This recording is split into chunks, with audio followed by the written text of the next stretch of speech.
el deber de incremento salarial a los trabajadores. En Colombia, por desarrollo del artículo 53 de la Constitución Política, está establecido que se garantiza que exista una remuneración mínima vital, hace referencia a que cumpla como las condiciones que se requieren de sostenimiento, mediante el cual una persona pueda sostenerse, y móvil en cuanto a que esta remuneración no debe ser estática, con fundamento en la movilidad que consagra el salario, el artículo 53 de la Constitución Política. Se ha establecido o fundamentado que el salario tiene que incrementarse. ¿Qué ha pasado en Colombia? El salario mínimo en nuestro país se implementó en el año 1945. Fue creado hace más de 60 años, pero la creación no se dio de manera unificada como la conocemos hoy en día, porque estaba determinada por sectores económicos. Hacíamos una diferenciación entre el salario mínimo de los trabajadores rurales del salario mínimo de los trabajadores urbanos. De igual forma, también se hizo una diferenciación entre las actividades que desempeñaban. Por ejemplo, las personas que estaban en una empresa, las personas que pertenecían al sector agrícola, a diferentes gremios. Con el transcurso del tiempo y con todo lo que fue el movimiento del reconocimiento de los derechos sociales, se empezó a unificar, y debido a las crisis económicas que antecedieron todo el cambio hacia la globalización y hacia la ratificación de los derechos sociales, mucho más en materia laboral, se empezó a establecer que el salario no podía ser estático y que tenía que incrementarse. ¿Quién lo incrementaba? El gobierno. Hasta el año 83, con el decreto 3506, se hizo una unificación para todos los trabajadores. Es decir, ya no teníamos diferenciación por gremios, por actividades, por sectores en los cuales se ejecutaban las funciones, sino que el derecho mínimo se tuvo para todos los trabajadores. A partir de antes del año 83, desde el año 79, empezaron a realizarse ajustes anuales. ¿Cómo funciona hoy en día o cuál es nuestro parámetro?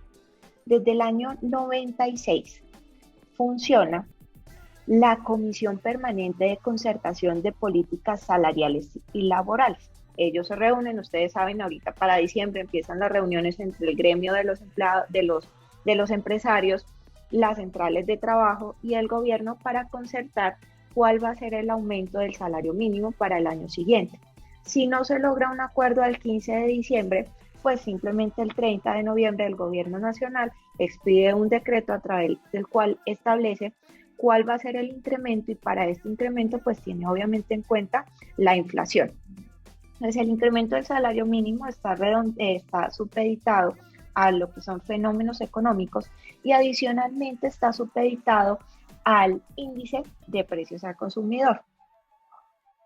En materia en el derecho laboral frente al sector público, y tratándose de servidores públicos, o sea, los trabajadores o empleados del Estado, no hay ninguna discriminación en cuanto al incremento de salarios.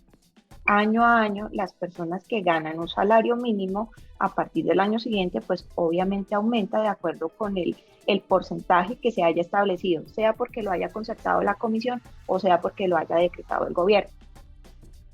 Esto pasa igual en el sector privado o en el sector público. Pero en el sector privado nosotros tenemos una brecha o una diferenciación, y es más que todo se debe a un vacío legislativo, que es para aquellos trabajadores que ganan más del salario mínimo. ¿Por qué? Porque no tenemos una norma especial donde se establezca que un trabajador que devenga más de un salario mínimo, cada año su salario se debe actualizar cumpliendo lo del artículo 50, las estipulaciones del artículo 53 de la Carta Política en cuanto a que el salario no es estático. Esta excepción en el sector privado solamente la vemos con el salario integral. De acuerdo a las disposiciones de nuestro Código Sustantivo de Trabajo, tenemos que el salario integral pues se ha tomado como la suma de 10 salarios mínimos más el 30% de factor prestacional y tenemos entonces que son 13 salarios mínimos. El salario integral está supeditado al salario mínimo. Luego, obviamente, si tenemos un trabajador con salario integral, nosotros siempre vamos a tener que hacer ese ajuste de manera anual porque es que el salario integral se cuenta en 13 salarios mínimos, el 10 y obviamente es el 3.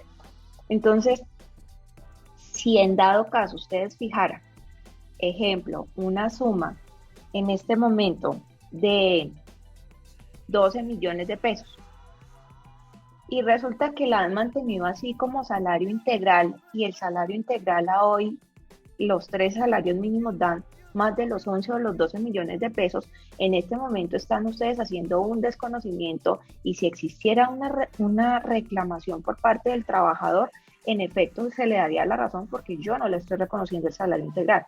El salario integral tiene que ser en efecto la suma equivalente a 13 salarios mínimos.